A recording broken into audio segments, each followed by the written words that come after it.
This is a story about a turtle who loved to dance in the rain.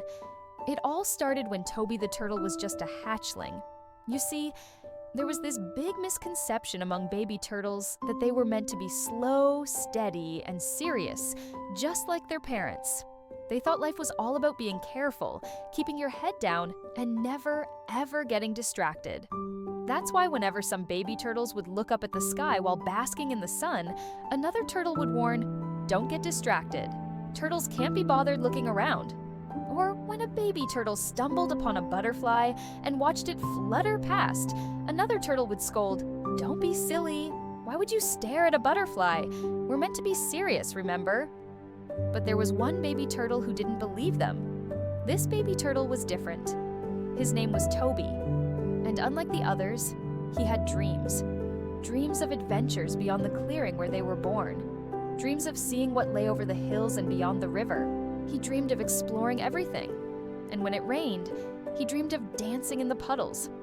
One day, the baby turtles were basking in the sun as usual, all except for Toby, who couldn't take his eyes off the dark clouds gathering overhead. "I love the rain," he whispered. A baby turtle beside him gasped. "Don't be ridiculous. Why would you like the rain? It makes us all wet and cold. And you know what Mother Turtle always says? Don't be distracted. Turtles can't be bothered getting wet." Toby sighed. He knew what the other turtles were like. They wouldn't understand until they saw for themselves. So, when the first fat raindrop fell, Toby wiggled out of his shell and dashed toward a nearby puddle. The other baby turtles stared after him. "He's crazy," one whispered. Then they went back to their sunbathing. But Toby didn't care. He loved the feeling of the cool water on his shell, loved the smell of wet earth, and the sound of raindrops drumming on the ground. He spent hours jumping in puddles, racing around the clearing, and sliding down muddy banks. As the rain fell harder, his joy grew. He spun in circles, splashed his friends, and bowed low to the dancing trees. He even pretended the swaying grasses were an audience applauding his moves. Time flew by. Soon the rain slowed and the clouds parted. Toby looked up just in time to see a beautiful rainbow arching across the sky.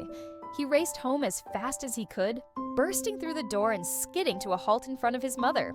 "Look, Mama," he cried, breathless with excitement. "I found the most amazing place. It's full of tall trees and bushes and flowers, and there's this little stream with crystal clear water. Oh, I had so much fun playing in the rain." His mother, who had been dozing, opened her eyes and sighed. "Toby," she said, her voice gentle but firm, "I told you not to get distracted. Look at you now. You're wet, you're muddy, and you smell like fish. You've been playing in the rain. Why?" Toby hung his head. He knew he had disappointed her. "I'm sorry, Mama," he mumbled. "I just couldn't help myself. I love dancing in the rain." "Dancing in the rain," his mother repeated. She looked out the window at the sparkling world and sighed again. "Oh, Toby," she said, "you have so much energy. What am I going to do with you?" Suddenly, the door slid open and Toby's father poked his head in. "Did someone say dancing?" he asked. Toby's mother and brother stared at him in surprise. "You don't like dancing?" Toby's mother said, confused. "Well, not until today," his father replied, grinning. "That's because I just got back from a long trip, and I saw the most amazing thing. There were these little frogs hopping and leaping in a big puddle, and they were splashing and singing and having so much fun. I couldn't help myself. I joined in. It was so much fun, and I haven't felt this happy in ages. In fact, I feel like dancing right now." And with that, he began to spin around in circles. Toby's mother and brother stared after him, and then Toby's mother turned back to Toby, her eyes twinkling. "Well," she said, "it looks like dancing in the rain isn't such a bad thing after all." She took Toby's hand, and together they went outside to join his father. As soon as they stepped out into the sunshine, Toby's brother, who had been hiding behind his mother's legs, gasped. "Whoa," he whispered, "the rain stopped. Let's go play."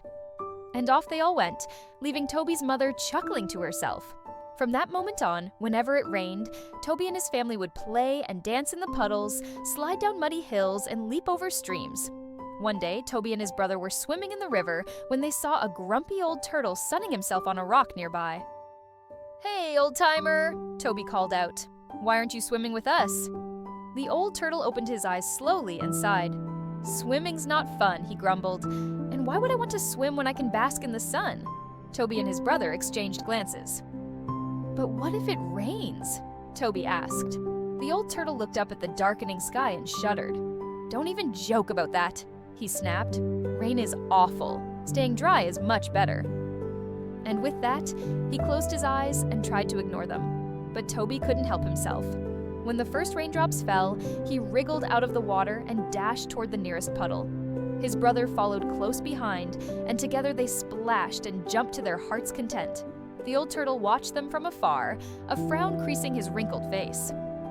"They're crazy," he muttered, but then he noticed something. Toby and his brother weren't getting any wetter. Their shells seemed to repel the water, sending droplets flying in all directions. And as he watched, a smile slowly spread across his face.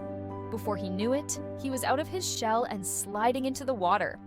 He joined Toby and his brother, and for the first time in a long time, he laughed. As the days went by, Toby continued to explore the world around him. He made new friends, learned new things, and had all sorts of adventures. But every time it rained, he danced. He loved the feeling of the cool water on his shell, the smell of wet earth, and the sound of raindrops drumming on the ground. And all the other animals loved to watch him. Every time the rain fell, the forest would come alive with music, laughter, and dancing. And Toby was always in the middle of it all, showing everyone how to have fun in the rain. Then one day, Toby was dancing in a big rainstorm when suddenly he heard a small cry. He stopped and looked around, trying to find the source of the noise. And that's when he saw a little bunny huddling under a bush, shivering and soaked to the bone. "Are you okay?" Toby asked. The bunny jumped and then nodded quickly. "I'm fine," he whispered, but Toby could tell he wasn't. So he did the only thing he could think of. He took the bunny on his shell and carried him home. When they arrived, Toby put the bunny on a warm rock and brought him some dried leaves to snuggle into. "You're very kind," the bunny whispered, his voice shaky. "Thank you for saving me." Toby smiled. "No problem. But why were you out in the rain?" The bunny sighed. "I was playing hide and seek with my friends, but I got lost and scared, and then it started raining. I didn't know what to do." Toby nodded understandingly. He remembered the first time he had gotten lost in the rain. He felt a sudden surge of bravery. "I know what we can do," he said. "Let's go find your friends. It'll be fun." The bunny looked up, surprised.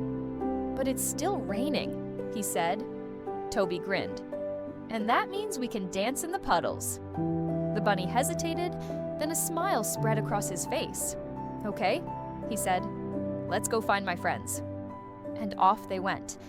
After a while, they spotted the bunny's friends, hiding under another bush. "Hooray!" Toby shouted. "We found him." The bunnies cheered, and then to Toby's delight, they all started dancing in the rain. They jumped in puddles, splashed each other, and twirled around in circles. And as the rain poured down on them, Toby knew he was exactly where he was meant to be.